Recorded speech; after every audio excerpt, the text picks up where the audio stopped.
very important in understanding where your calmness comes from. So, I work out, I like to hit the bag, but Rocky does yoga, and she's doing prenatal yoga, and she really loves when I do it with her.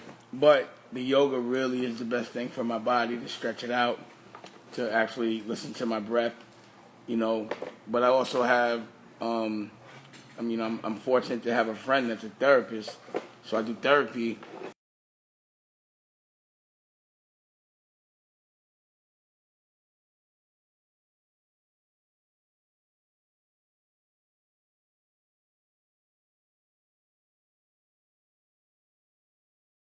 That I want to make sure that there's a balance in my life, that I put a certain amount of time to self-care and also investment in my future, my physical future, and my health, and then also my mental wealth, knowing that I'm doing all of this for something. Like, war is for peace. So if I'm out fighting every day, it has to be for some kind of peace. So when I walk the dogs and when I swim in the pool, at least I can appreciate what I'm fighting for. And when I'm doing the yoga and hitting the bag, I know that it's making my girl happy, and I know that it's making my body happy. And at the end of the day, when I do all those things, especially when I'm too high and I jump in the pool, I'm reset. If I'm stressed out, I really, I hit the bag, or when I do the yoga, I just feel good about myself because I knew that I did everything I could do to make sure I'm 100 so that I can help everybody. No, I appreciate that, Dane, because again, I know the level of stress, that you could potentially be under on an ongoing basis. Being a person who's kind of spend time with you from almost sun to sundown, I know that it's constant, and you have, you definitely found a way to balance this out a lot. And like I said, I've seen the work that you do, and I understand that there's definitely a need to balance that out. So I definitely thank you for sharing that. Armani Scott. I mean, I know you're on here, and if I'm not mistaken, Oh no, I can talk to him. You are a lawyer as well, and I know you're Hello? a sports agent. You're a lot of things, man. Yeah, it's good. I know that you've gone through some stressful times as well. No, we're good now. I just wanted to know, obviously you manage, some athletes as well. Have you been able to pick up any tips from them to kind of help ground you in the stuff that you have to do? Oh yeah, definitely. I think for us, what I like to do is start the days early, Kanye came, and having a routine first thing when you start the day for yourself is very important. So we grew up in a home where we meditated in the morning before going to school, right? So like as a kid growing up, it was kind of weird, kind of like an outlier and kind of embarrassed talking about that kind of stuff in elementary school and junior high school, but then when you get older, in the real world, you sort of, the first thing I did when I was in law school was sort of go back to those techniques and those tools, because it started to help me get through things as you go through life. And even now, you sort of fall off the wagon, but then the first thing I do is I go back to 5:30 in the morning. I'm up, say our prayers, light a candle, and really spend some time before the day starts. What panel we did today? What was that? Sort of clearing and cleansing and thinking about and building up that energy. Because then once you're out there, you're bombarded. The guys that I work with, a lot of the athletes, there's no substitute for moving your body on a daily basis. Like the sister Latoya said, there's no substitute for that. Something else that I got into, we got away from, is a way to get your feet on actual ground during the course of the day or what have you, or in the week. Don't go where, we're on this concrete jungle. Don't lose connection. That physical connection with Mother Earth is invaluable. We are electrical beings, right? We're spiritual beings, and having this electrical experience, and the Earth, the polar connection to that Earth, is very necessary. So if you take your shoes off at some point in time during the week, as often as you can, get your feet on soil, get your feet in the grass, get your feet in the dirt, barefoot in the dirt. Does wonders, I think, to calibrate. So yeah, I'm big on, I give all of the athletes, all the guys I work with, I give them books. I'll give them history books. I also try to give them some metaphysics. Always try to give them something that works on their cognition. So yeah. Who you working with right now, Armani? We have some really cool clients. Don't do name drops. So NFL, we're working with Cy Jones now. He's a cornerback. Some basketball players we work with now. We just started working with the Kyrie Irving Foundation. So we're legal counsel for him now. He's doing some really great things. Actors, there's some great writers and musicians who we work with as well in the industry. A couple of young people coming out now with TV projects. So the reason why I wanted to make sure that to highlight you a bit, Armani, is because I do know quite a bit of what you do on a day-to-day basis, and your interaction with people is constant, and you got to figure a way sometimes to detach, because it's always business from the time you wake up till the time you go to sleep, and even while you sleep. So I know that you consistently try to find ways, and sometimes it's about just getting together with you and Dr. Small and just smoking a cigar. So I understand that we find ways to kind of balance that out. But I think what I take from what you just said, Armani, is that we got to do it consistently. And Shantae talked about it earlier. It's got to be consistent. Or better yet, when you feel it, when you know something is off, it's probably off. So let's do something about it. So I think it's really important that today's meeting went the way it did. I think it was, like I said, predestined to happen this way. And I'm hoping that you all can kind of take some of these experiences and some of these conversations and these techniques with you to work on it throughout the day, throughout the week. I'll leave you with a bit of advice. Once again, it's not worth it. It's not worth stressing over things and people that you can't change. And we already expect that the DOE is going to do what they do. We know they're going to say what they're going to say. You got to find a way to filter that thing out the moment it gets you. Because I'm telling you, I am so surprised that so many principals speak to me about anxiety attacks and stressful moments. And I feel as if we can give them strategies before we leave, Latoya, that some things that they can just do, just for a minute, 5 minutes a day or what have you. So, Toya, I'll leave you with the final word. Can I piggyback before Toya leaves the final word? Because I too, and I am no mental health expert. I'm not a life coach. I do not, I'm certifiably crazy according to some people.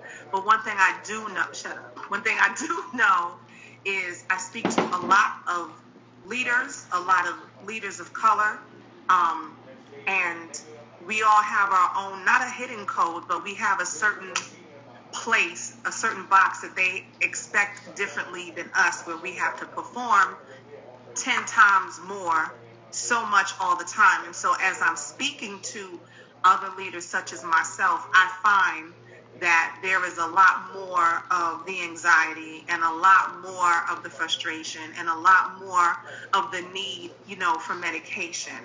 And so if for some particular reason, don't get me wrong, I do not fight with medical professionals. And if that what has been prescribed for you, my wish is always that it's temporary, because it is very, very tough. And I know, and Dennis, I know when somebody is coming for you. Mm-hmm. And of course, what a difference a year makes.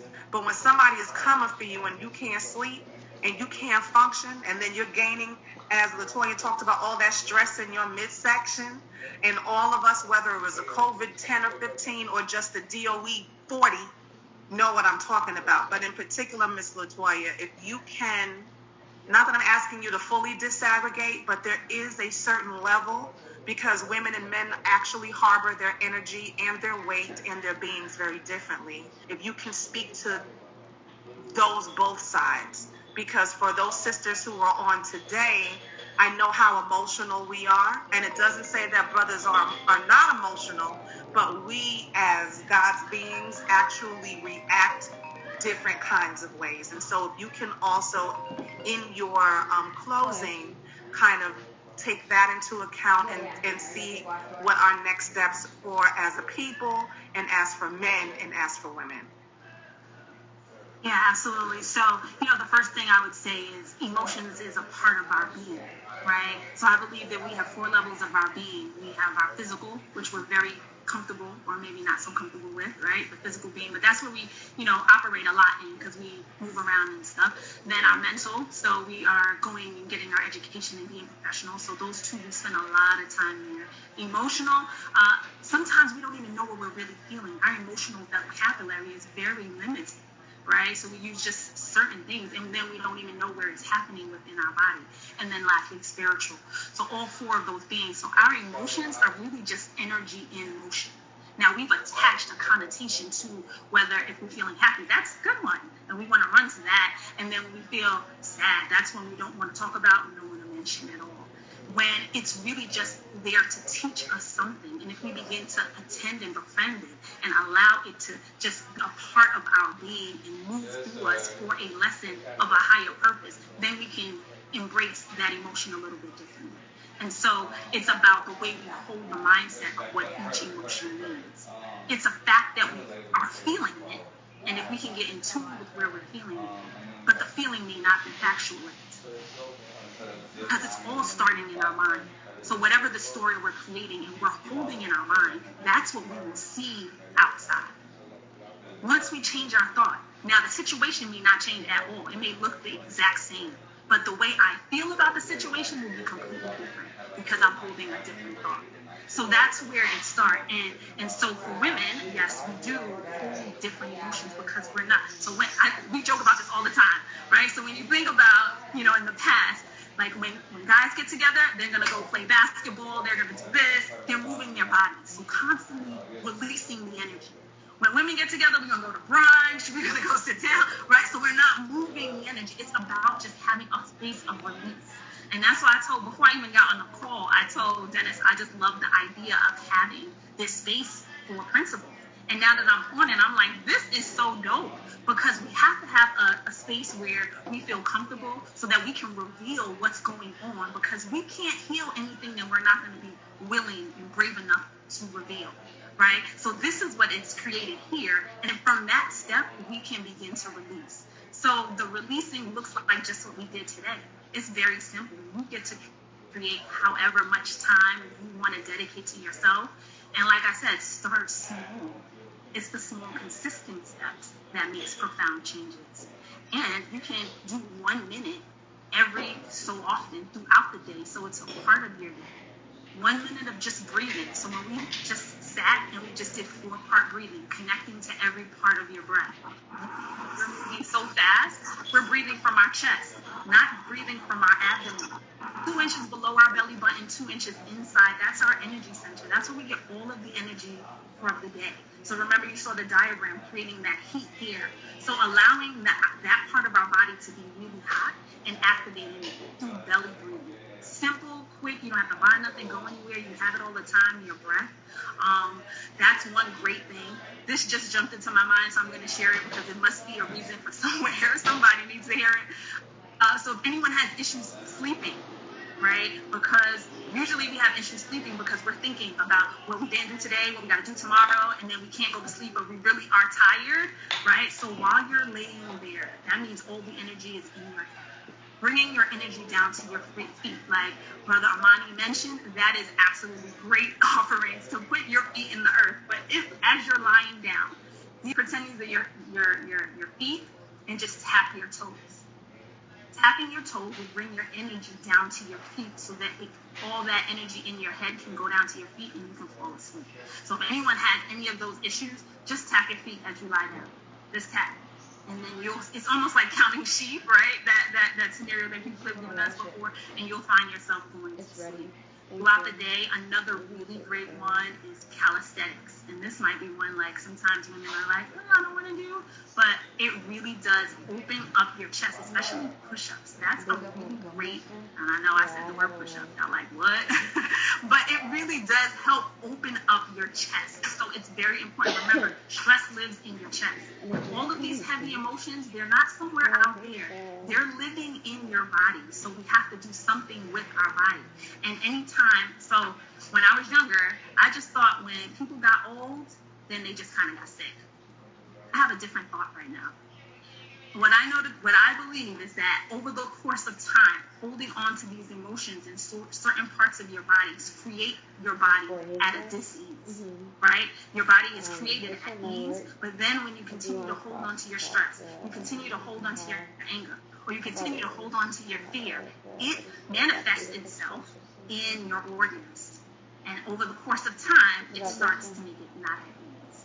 So doing something that will get your heart rate up, right? Whether it's jumping jacks, squats, push-ups, that's really good. Just do it for 1 minute. That's it. Breathing, belly breathing is the best thing that I recommend. Not necessarily chest breathing. You do that throughout the day. And then like you saw us do today, just stretching. Neck rotation, shoulder rotations. It's funny because when I started in this practice, I realized like I love basketball. So when I watch basketball, I was seeing they get stressed. They just do this real quick. You just get yourself ready, right? So we know all that we need to do to heal ourselves. But the conditioning that we have gotten was to look on the outside instead of healing ourselves from the inside. Our power lies within. And now we're just tapping into that so that we can be our greatest beings, right? And so breathing, stretching, tapping, key. However you want to do it, whenever you want to do it, just do it daily, right? So because we cannot give what we do not have. We want to give this pure light and bright energy.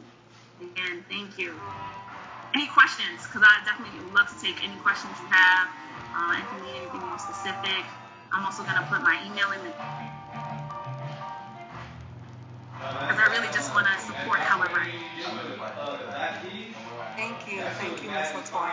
Can I say something before you go? Yes, please. So I just want to say that we've been working with Brain Power for about a good maybe 3 years now, and maybe I'll be our 4th year, and it is part of our school community. Our students really respond well to it. You'll see our teachers go on Brain Power class.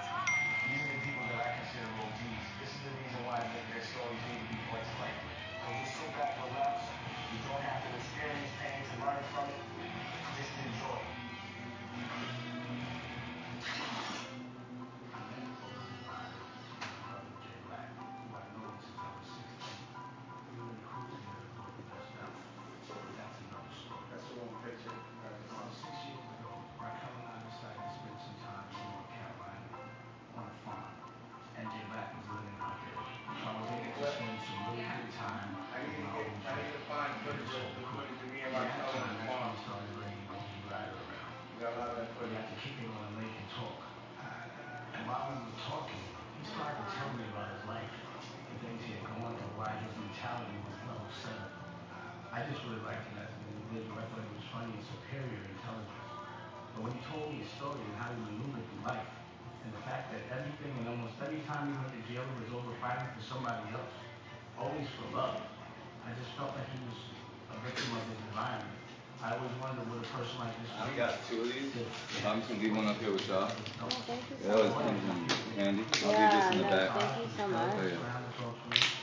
I brought people from the younger generations so they could learn from me. They could really understand what this lifestyle is about and the recourse of it. None of this is to be going for an aid. This is so that you can simply run through it, so that you can appreciate the life that you have. And when you step into this life, you have to understand what comes with it. And this is a person that can tell you right out of his mouth, but he survived it, only because he did it right, what he calls real right.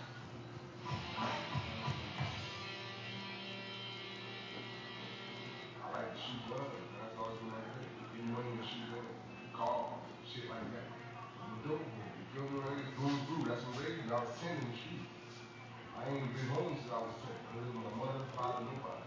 But I was the first one actually put a jersey. Because a lot of people wasn't getting jammed up and wasn't going in the same prison system. My line, this line, they locked their ass up. She got made. I was black. I did, but the same I locked my ass all up. It's actually black. I say right there. He tried to hop out, call himself taking over the city. Cody Brook. Yeah, when that shit happened to Cody Brook, that was my hood. We was on the news, and they tried to kill me. The game man was bringing notes up in. We used to send notes to the secretary. Yeah. Kid that bucket job, 2 days. We send notes to the try to our project and we do that, I don't know. You got something. Don't believe all my shoes, especially my girl. I ain't never get, I ain't gonna say never, but I don't get violated like that. Because dudes know I'm gonna do that. They always be girls next to us, man. My first home, yeah, they know I'm gonna go there. A lot of trips, that's why I was coming this far. They know, like, man, I did it right last time. But I think got me wrong with you. No, it's not. He only repeated what you supposed to. A lot of people don't understand that when you have brothers, But where's that other foot that you gave call it gang thing. I gave him both of the stuff. When you represent somebody and people talk about you, you feel the way. And a lot of our conversations are how to handle those, correct? You know what it is, man? I'm passionate. People take my attitude over my passion. And they confuse it with attitude. No, bro, you're known to the mayor. You shot at the mayor. What makes a motherfucker shoot at the mayor? How do you think you're gonna get away with that? Okay, put it to you this way. What makes a person allow someone to mistake you? Bro, he's the mayor. He's the mayor. Bro. You taught me a lot about your way of living because I didn't understand it.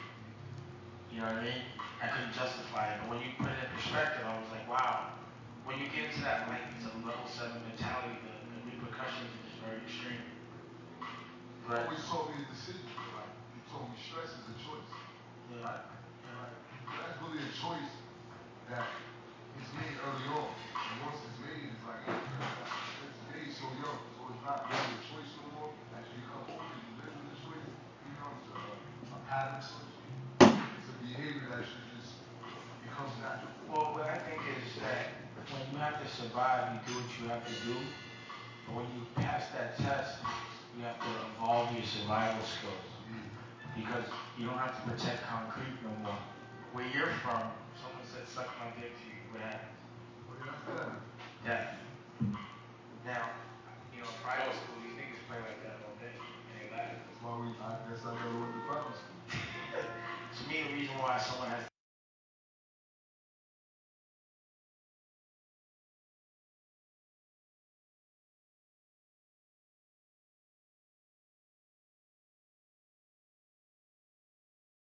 check that mentality off.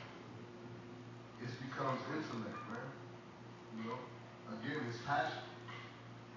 My anger stems from my passion. That's all. So I know when to turn it on and turn it off, so to speak. I know how to use intelligence over emotion. I just think you've had a level 7 mentality your whole life.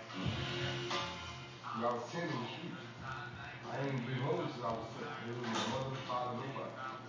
Let's talk about your dad. Let's talk about that experience. I mean, to the chase, we got along all the way up until like when I was 8. And my mother got divorced. But when he came back on the scene, I was like 10, 11. I was ready to shoot. I was young. That was still hard talking to me, man. You know, game. I took another further than that because you get used to doing things that you know ain't right. You think it's right. Instead of Doing the right things with what's going on. Nobody can do this every day. So this fuck short run. Don't get it multiplied. I very young age, man. I was 29. When it all changed, I was pulling up where I was at, while I was getting money and hustling in the block. I'm like, man, get your ass in the house. He went to grab me. When he grabbed me, he grabbed my shirt, man. I never forget, because I seen him. I sided him, and I sided him at the same time. It's like when he grabbed me, I felt his force. And he didn't know I had a 9 on him. I put my gun right in his mouth, man. Straight up. Woo! That's what his hard. Against the wall. I pulled the trigger. I told him, man, you think you know me, but you don't. Don't ever fucking touch me. When I pulled the trigger, that shit